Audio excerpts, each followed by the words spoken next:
Oke, bismillahirrahmanirrahim. Assalamualaikum warahmatullahi wabarakatuh. Di sini saya akan membacakan ataupun memaparkan materi yang telah dibentuk ataupun dikonsepkan oleh Saudara Pupu sebagai tugas UAS Genre dalam Islam atau tugas akhir Genre dalam Islam mengenai artikel ilmiah artikel ilmiah yang sudah terakreditasi gitu. Adapun nama lengkap dari Muhammad Pupu Firdaus, sebelumnya saya ingin menegaskan bahwa kenapa saya membacakan atau memaparkan tugas dari Saudara Pupu, karena Saudara Pupu sendiri memiliki keterbatasan dalam menyampaikan materinya. Dia itu memiliki riwayat penyakit dalam pita suara sehingga dia itu beliau tidak leluasa dalam memaparkan materi yang ingin beliau sampaikan. Mungkin itu sebagai alasan kenapa saya menyampaikan materi yang dikonsep atau yang dibuat oleh Saudara Muhammad Pupu Firdaus. Ya, nama lengkap Muhammad Pupu Firdaus, NIM 11910100054. Adapun artikel ilmiahnya itu judulnya itu Konsep Keluarga Maslahah dalam Pandangan Nyai Muda Pondok Pesantren Alimaksum Krapia, Yogyakarta. Penulisnya Apida Lailata dan Malik Ibrahim. Nah, tujuan penulisan dari artikel ilmiah ini sendiri yaitu artikel ilmiah ini diarahkan pada dua hal.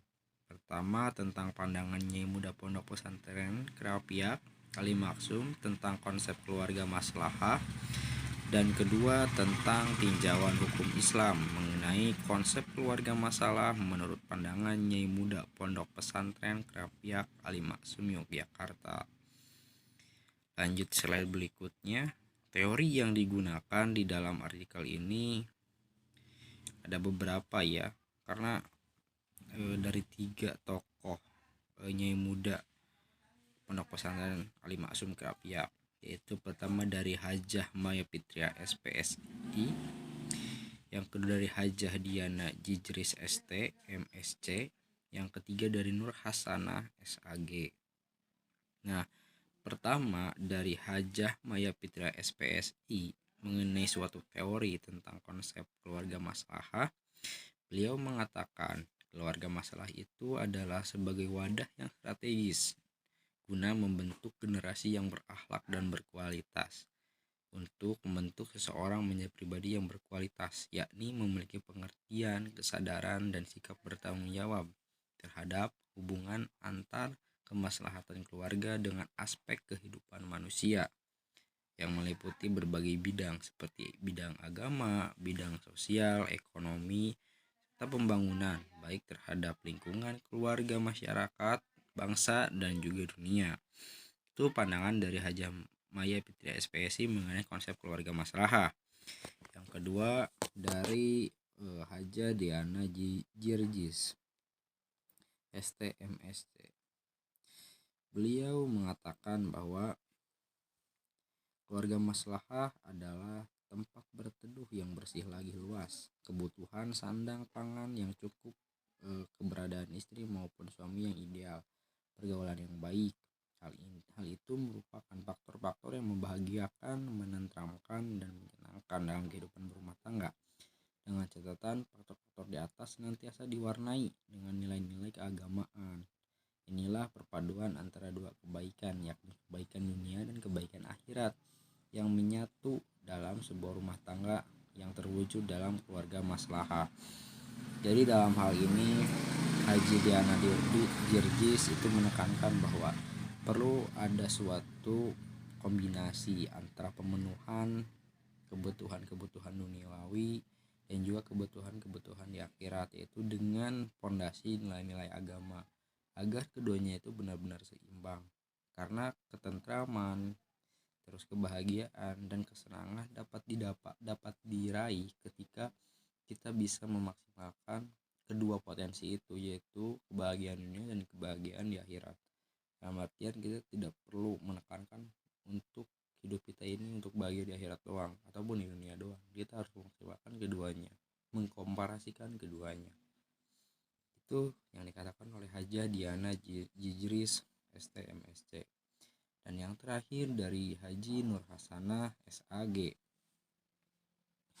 Beliau mengatakan, keluarga merupakan landasan utama bagi terbentuknya masyarakat Islami. Di dalam keluarga, maslahat terkandung sebuah konsep religius, yaitu bahwa para anggota keluarga diikat oleh sebuah ikatan agama untuk mewujudkan kepribadian yang luhur. Konsep ini menekankan bahwa sebuah keluarga muslim harus dapat membentuk para anggotanya agar memiliki kepribadian yang luhur ini, memiliki sifat kasih sayang, cinta sesama, menghormati orang lain, jujur, sabar, qanaah, dan saling mengerti merupakan di antara indikator bagi sebuah kepribadian yang luhur.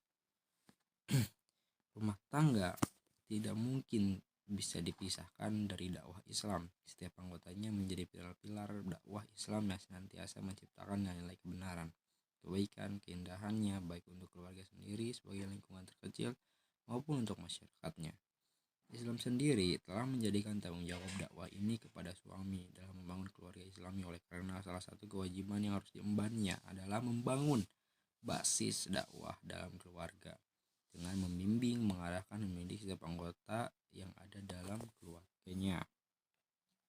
Jadi kalau Haji Nur Hasanah ini lebih menekankan nilai-nilai religiusitas dan spiritualitas dalam membangun keluarga yang sakinah dan maslahah itu gitu. Artinya pondasi dengan nilai keagamaan itu pasti diperkuat agar kehidupan dunia ini, terutama mengenai keluarga yang baik, rukun, harmonis, agar terbentuk itu bisa didapatkan ketika kita memiliki basis pondasi nilai-nilai keagamaan, yaitu religiusitas dan juga spiritualitas yang kuat dan utuh gitu. Dan yaitu yang terakhir dari Ibu Hajah Nur Hasanah SAG. Sekarang mungkin lanjut ke slide selanjutnya. Nah, di sini ada metodologi yang digunakan dalam penulisan artikel ilmiah ini. Adapun metodologi yang digunakan itu adalah metodologi kualitatif dengan menggunakan pendekatan wawancara dan studi pustaka, yaitu dengan mencari informasi ya dari Nyai Muda Pondok tadi dengan wawancara oleh si para penulis artikel ilmiah ini. Mereka mewawancara Nyai Pondok Muda tadi, yaitu Hajah Nur Hasanah, Hajah Diana Jijris, dan juga Hajah Maya Fitria gitu. Mereka diwawancarai dan diberikan suatu pertanyaan mengenai konsep keluarga masalah seperti apa, dan mereka mengumpulkan informasi dari ketiga narasumber dan dijadikan artikel ilmiah. Itu wawancara. Dan yang kedua itu studi pustaka.